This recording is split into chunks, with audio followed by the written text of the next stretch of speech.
Hi everyone. So I also wanted to do a review of a second product that's going back to Sephora before I return it. Um, Obviously, all of the holiday collections have been coming out. It's been really cool seeing what each brand has come up with. And I would say I'm a pretty big fan of Hourglass. I don't own all of their stuff, but what I do own, I love. And so when they came out with their ambient, what is this called?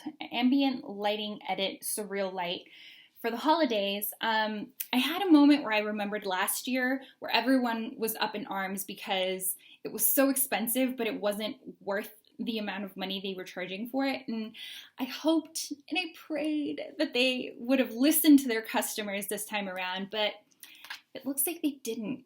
And unfortunately, I'm really let down with their palette. I didn't buy it last year. I decided to try it this year.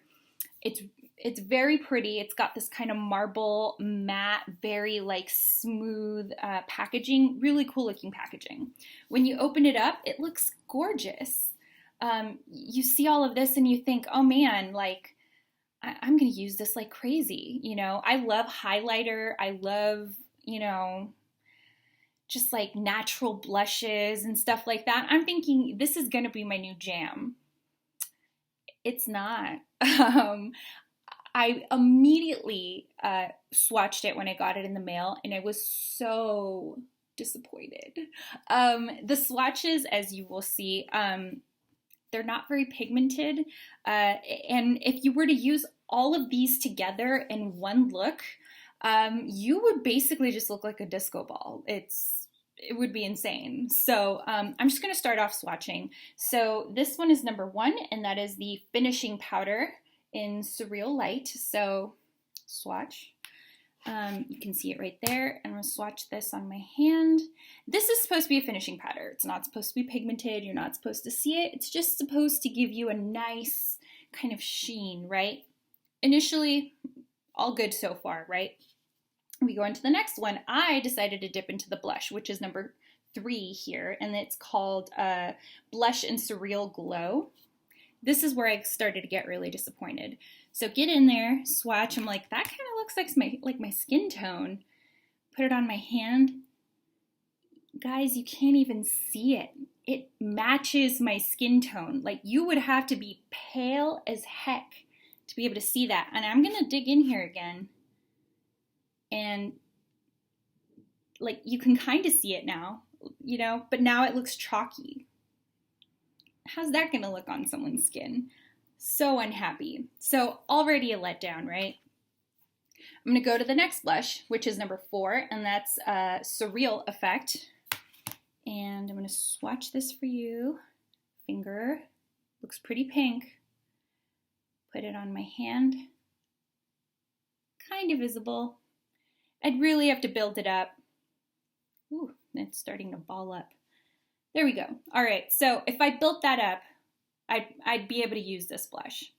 I'm thinking, all right, one thing from this palette I'm thinking I could really get some use out of. The next one is this one right here, and that is the bronzer in Surreal Bronze Light. Let's swatch that. You can see it right there. Can't see it. It's supposed to be a bronzer, and I think it's lighter than my skin tone. That would just never show on me, unfortunately. So, third strike. And we're gonna look at the last one here, which is the strobe powder in Surreal Strobe Light. And there you go. And this is supposed to be the highlighter, and it's really finely milled. It's so soft, and it just melted into my skin. But I can't really see it. I don't see any highlighting effects, or not much. I mean, if I really, there you go. You can kind of see it right here, that if I do that. So at the end of the day, if you look at this palette, for me, it wasn't a home run. I'm probably only going to use one thing in this palette, and it's this here. And I would rather just buy it separately because it'd be cheaper. This palette, as I'm sure you all know, is $80 right now. I'm gonna return this and get my money back because if you follow Temptalia, temptalia.com, I'll put the link down in the description. She's great because she really breaks everything down.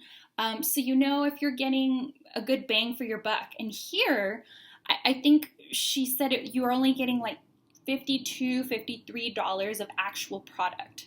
So at the end of the day, the only real draw to this entire palette would just be you use every single one of these products and it's just convenient for you to have them all in one place. That's really kind of the only draw that this would have for most people.